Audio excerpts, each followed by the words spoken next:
Hello বন্ধুরা, আজকে যাচ্ছি ধান ভাঙতে। দেখুন ধান ভাঙে কোথায় যাই সেটা আপনাদেরকে সবাইকে দেখাবো, তো দেখতে থাকো। সবাই দেখো আমার হুন্ডা একদম ধান ভাঙতে যাওয়ার জন্য রেডি হয়ে আছে। তো বন্ধুরা আমি চললাম ধান ভাঙতে, আপনারা দেখতে থাকো আমি কিভাবে ধান ভাঙতে যাই, কোথায় যাই দেখতে থাকো। বন্ধুরা আমি আমার হুন্ডা চালিয়ে চললাম ধান ভাঙানোর জন্য রওনা দিতে। বন্ধুরা আমাদের নিজেদের জমির চালের ভাত খেতে হলে তো অবশ্যই ধান ভাঙতে হবে, ওই জন্য চললাম ধান ভাঙতেই।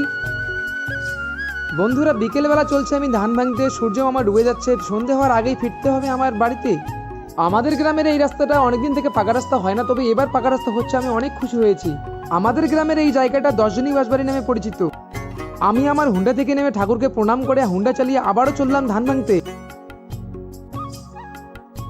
আমাদের গ্রামের ধান কাটা প্রায় শেষের দিকে, এখন বাড়িতে শুধু নিয়ে যাওয়ার পালা।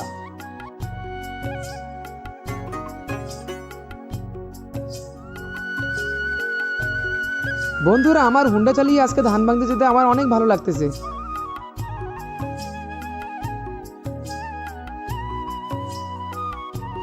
বন্ধুরা দেখতেই দেখতে আমি চলে আসলাম পাশের গ্রাম শালমারা মসজিদের কাছে।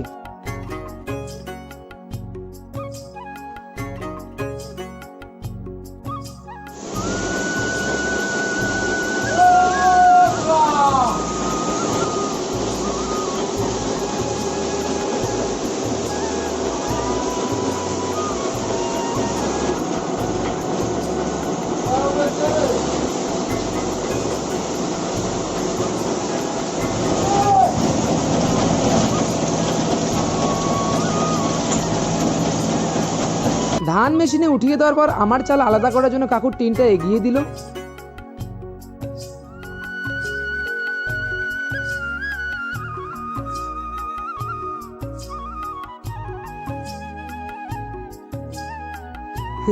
কাকুকে বললাম কাকু একটু হাই করে দাও তো।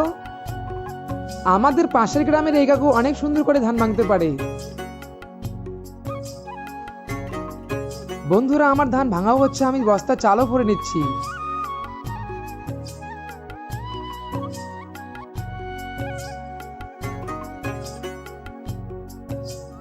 বন্ধুরা আমার ধান ভাঙা কমপ্লিট, এখন ধানের খোসা নেওয়ার পালা বাড়িতে গরুর খাবার জন্য।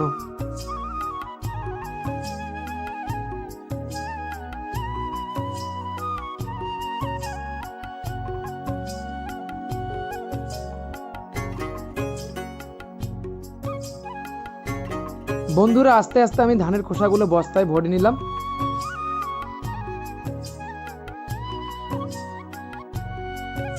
বন্ধুরা কারা কারা ধান ভাঙা মিলে নিজেদের ধান ভাঙতে নিয়ে আসেন অবশ্যই কমেন্টে জানাবেন।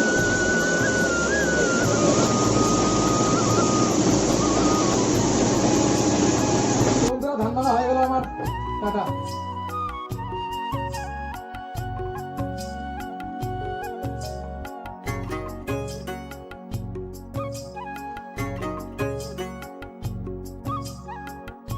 বন্ধুরা ধান ভাঙতে ভাঙতে সন্ধে হয়ে গেল, অন্ধকার হওয়ার আগেই বাড়ি পৌঁছতে হবে। টাটা।